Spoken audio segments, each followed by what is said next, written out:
Okay, मेरे साथ है भोजपुरी इंडस्ट्री के सबसे बड़े superstar mister Khesari Lal Yadav. Welcome back to Gadar. Welcome back इसलिए कि आप पहले भी आ चुके हो गदर में। हाँ, मैं 3 साल बाद आया हूँ, 5वीं बार। तो उस पहली बार से लेके इस बार तक के सफर का क्या एक्सपीरियंस है?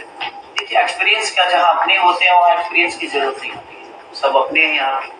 नेपाल हमारे बिहार से सटा हुआ है, हमारे भाषा से मिलता जुलता है नेपाल का भाषा। नेपाल के लोग बड़े प्यारे हैं और हमने सिर्फ दुआ कतर नहीं बल्कि नेपाल में भी बहुत सारी सुख की है और हमें अपनों की तरह मोहब्बत और सम्मान मिला है, प्यार वहाँ भर भर के मिलता है।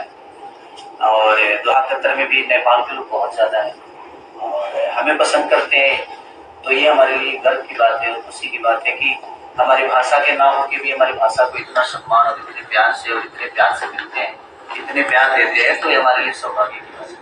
इतने हम्बल है, इतने ग्राउंडेड पर्सन है ना सर, जैसे स्क्रीन पे दिखते हैं उससे ज्यादा हम्बल है। इनके फैन फॉलोइंग है ना, सबसे ज्यादा नेपाली लोग जो कथक में सबसे बड़े फैन है सर। आपके नेपाली फैन लोग के बारे में बस मैं क्या बोला कि आप इंसान बनकर रहिएगा तो दुनिया में हर जगह आपके फैन हो, क्योंकि इंसान का ही कदर करता है। स्टेडम हो सकता है पर्दे को कदर करे या पर्दे पे भी अच्छा लगता है। मैं हमेशा कोशिश यही करता हूँ कि हो सकता है कि ठीक है आज मुझे जस मिला है, उपलब्धि मिली है, स्टार्टअप मिला है, बट ये स्टार्टअप मेरे खुद की वजह से नहीं बल्कि लोगों के प्यार की वजह से मिला।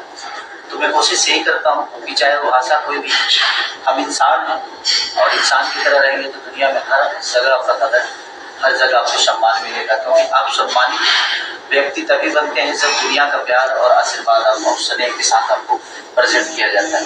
तो अच्छाइयाँ आपकी रह जाती है और बाकी चीजें तो धरा के धरा रहता है। इतनी प्यारी लाइन्स बोल रहे हैं, इतनी सारी चीजें बोल रहे हैं।